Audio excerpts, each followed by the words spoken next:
तारक द्वादशी के प्रसंग में राजा कुशध्वज की कथा तथा व्रत विधान। महाराज युधिष्ठिर ने कहा, भगवान, मैं बहुत बड़ा पातकी हूं। भीष्म, द्रोण आदि महात्माओं का मैंने वध किया। आप कृपा कर कोई ऐसा उपाय बताएं जिससे मैं इस वध रूपी पाप समूह से छुटकारा पा सकूं। भगवान श्री कृष्ण बोले, महाराज, प्राचीन काल में विदर्भ देश में एक बड़ा प्रतापी कुशध्वज नामक राजा रहता था। किसी दिन वह मृगया के लिए वन में गया। वहां उसने मृग के धोखे में एक तपस्वी ब्राह्मण को बाण से मार दिया। मरने के बाद उस पाप से उसे भयंकर रौरव नरक की प्राप्ति हुई। फिर वह बहुत दिनों तक नरक की यातना भोग कर भयंकर सर्प योनि में गया। सर्प योनि में भी उसने पाप किया। इस कारण उसे सिंह योनि प्राप्त हुई। इस प्रकार उसने कई निंद योनियों में जन्म लिया और हर योनि में वो पाप कर्म करता रहा। उस कर्म विपाक से उसे कष्ट भोगना पड़ता था। चूंकि उसने पूर्व जन्म में तारका द्वादशी का व्रत किया था, अतः उस व्रत के प्रभाव से इन पाप योनियों से वह जल्दी जल्दी मुक्त होता रहता था। अंत में पुनः वह विदर्भ देश का धर्मात्मा राजा हुआ। वह भक्ति पूर्वक तारका द्वादशी का व्रत किया करता था। उसके प्रभाव से बहुत समय तक निष्कंटक राज्य कर मरने पर उसने विष्णु लोक को प्राप्त किया। राजा युधिष्ठिर ने पूछा, कृष्णचंद्र, इस व्रत को किस प्रकार करना चाहिए?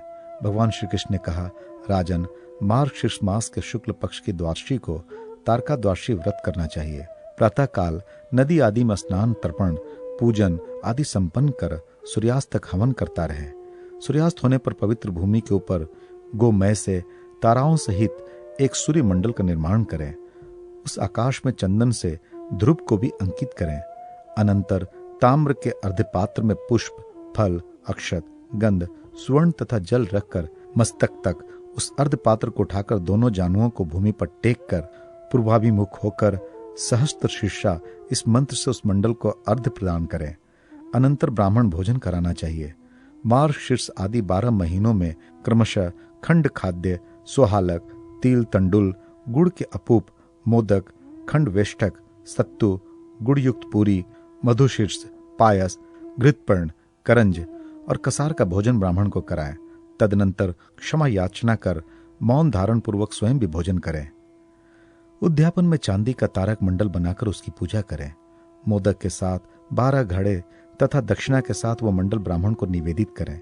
इस विधि से जो पुरुष और स्त्री इस द्वारकादाशी व्रत को करते हैं, वे सूर्य के समान दिदीप्यमान विमानों में बैठकर नक्षत्र लोक को जाते हैं। वहां अयुत वर्षों तक निवास कर विष्णु लोक को प्राप्त करते हैं। इस व्रत को सती, पार्वती, सीता, राज्ञी, दमयंती, रुक्मणी, सत्यभामा आदि श्रेष्ठ नारियों ने किया था। इस व्रत को करने से अनेक जन्मों में किए गए पातक नष्ट हो जाते हैं।